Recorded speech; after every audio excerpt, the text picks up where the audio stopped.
এইবার ঈদের পরের দিনই চলে গিয়েছিলাম আমি আমার নানু বাসায়। আর সেখানে গিয়ে কিন্তু কাজিনদের সাথে প্ল্যান করি যে আজকে আমরা হচ্ছে গিয়ে মেশিনে গোসল করব। সো আমরা সবাই মিলে অনেক বেশি এনজয় করেছিলাম। সেই ভিডিওটা আপনাদের সাথে আজকে শেয়ার করব। হ্যালো, আসসালামু আলাইকুম এভরিওয়ান, আপনারা সবাই কেমন আছেন? আশা করছি আপনারা সবাই ভালো আছেন। আলহামদুলিল্লাহ, আল্লাহর রহমতে আমি অনেক বেশি ভালো আছি।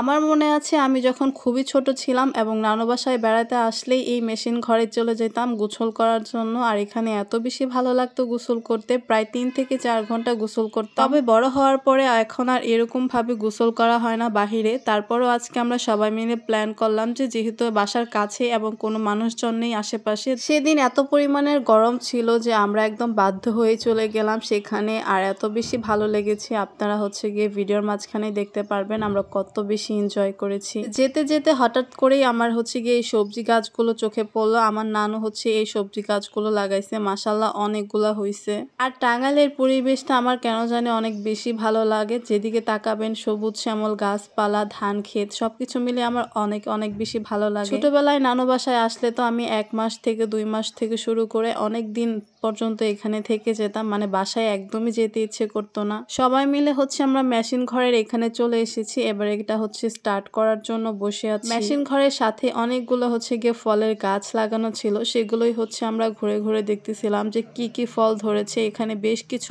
আম ধরেছিল, আরো অনেক অনেক ফলের গাছ ছিল এটার ভিতরে। সো আমরা হচ্ছে গিয়ে সেগুলোই দেখতেছিলাম। আর এক পাশ দিয়ে ভাইয়া হচ্ছে গিয়ে আমাদের মেশিনটা স্টার্ট করে দিতেছিল, আর আমরা এখানে সবাই মিলে বসে বসে দেখতেছিলাম যে কিভাবে কেমনে কি করা হয়। বেশ অনেকটা টাইম আমরা অপেক্ষা করি, কারণ এখানে পানি একদমই উঠতেছিল না। অনেক হচ্ছে গিয়ে প্রসেসিং এর পরে হচ্ছে এখানকার পানি উঠে। আমি তো ফাইনালি অনেক টাইম অপেক্ষার পরে পানি আসে, আর পানিগুলো দেখে এত বেশি ভালো লাগতেছিল, মানে এত পরিমাণের গরম ছিল কি আর বলবো। আমরা যেরকম এক্সাইটেড ছিলাম, আমাদের সাথে যে বাচ্চারা এসেছিল তারা আরো বেশি এক্সাইটেড ছিল। তারা কি যে মজা করেছে এখানে এসে, তারা মনে করেছিল যে একটা সুইমিং পুলে চলে এসেছে। আপনারা ভিডিওর মাঝখানেই দেখতে পারতেছেন তারা কত কত বেশি এনজয় করতেছিল। মানে তাদের জন্যই মূলত এখানে আসা, তারাই আমাদের জোর করে এখানে নিয়ে আসছে। বলতেছিল যে চলো আমরা সবাই মিলে এখানে গোসল করে অনেক বেশি মজা লাগবে। আসলে অনেক বেশি ভালো লেগেছে। আর পানি এত পরিমাণে ঠান্ডা ছিল কি আর বলবো, অনেক বেশি ঠান্ডা ছিল, অনেক ভালো লাগতেছিল। মানে এত গরমের মধ্যে এরকম ঠান্ডা ঠান্ডা পানি দিয়ে গোসল করতে কিন্তু মজাই অন্যরকম। এইবার ছিল আমার পালা। এবার আমি আস্তে আস্তে নিচে নামতেছিলাম, যদিও একটু ভয় পাইতেছিলাম, অনেক শামুক ছিল।